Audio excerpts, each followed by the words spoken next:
So things look a little different, obviously. You're no longer on a desk, you're balanced on cardboard boxes. And the reason that is I'm going to try to be seriously upgrading this room within the next few days on a very, very minimal budget and make my overall quality much higher. I'm going to stop trying to use my 2013 MacBook Air to record these videos, although credit to Apple for making a camera in 2013 that looks as good as this camera does today. There have been minor improvements, obviously, over the last few months for my channel, but turning this room into a kind of solely dedicated recording space is a very big goal of mine, and getting all of my kind of desk office crap out of here is one of the first steps.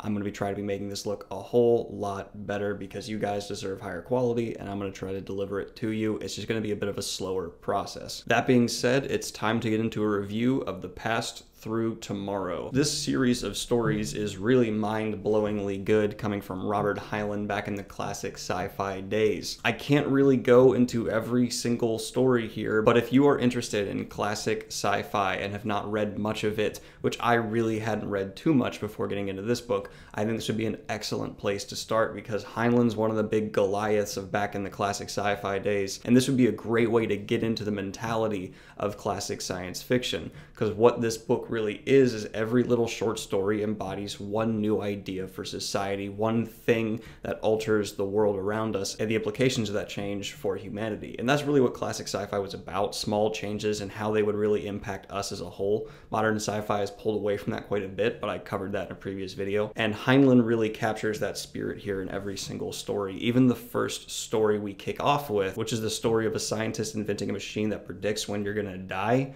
it's fascinating to see how this is going to then change everything around us. I'm going to make an unpopular opinion here. While I do respect classic science fiction more than modern science fiction, it's certainly not super easy to read. You do need to kind of sit back and think about it. Think of it as reading philosophy in some ways. You can't read chapters of philosophy and get all of it no matter who you are. It's more about what you think of what you just read than what you're reading. And so especially with each of these little books, I recommend you do them one at a time, take notes while you're going through, and really enjoy the experience because that's what it's trying to convey and what it does. Classic sci-fi is like this a lot. Now, before getting into this, I only read a few classic science fiction books, mainly from Isaac Asimov and Arthur C. Clarke, and Heinlein did stick out from these guys quite a bit. His writing did feel the most dated in a way, but still very captivating. Certain things do stand out, like women are never going to take the spotlight in these kind of books because these authors just did not write for women back in the day. Also, no minority is really going to take the spotlight much. It's almost entirely about white dudes, and while the white dudes handle these changes. So if you're looking for representation, this isn't exactly the place for you to go, but that's to be expected, and you can't really mark a book off from coming from the time it came from. No, this book didn't really change how I view the world or anything around me, but it certainly made me think about certain ideas a lot more deeply than I ever would have. And that's entirely what it set out to do, is to engage your mind with some basic ideas and see what you would kind of extrapolate from them. For me, reading a book like this, it's half what you read and the other half is then what you build on top of what you've read. If you just want to enjoy a great story, I wouldn't really recommend any of these classic sci-fi books. While they are great stories, that's not really the point of a lot of them. It's about freeing your mind, man. And to me, it's so much fun to get into this, but it's not everyone's cup of tea, and I'm also very aware of that fact. It'd be silly to insinuate that classic science fiction is very readable. No, you need to take a lot more time to think about what you just read. So while the bigger classic sci-fi books that are one continuous story require a whole lot of this, A Past Through Tomorrow might be a great way for you to be introduced to the genre,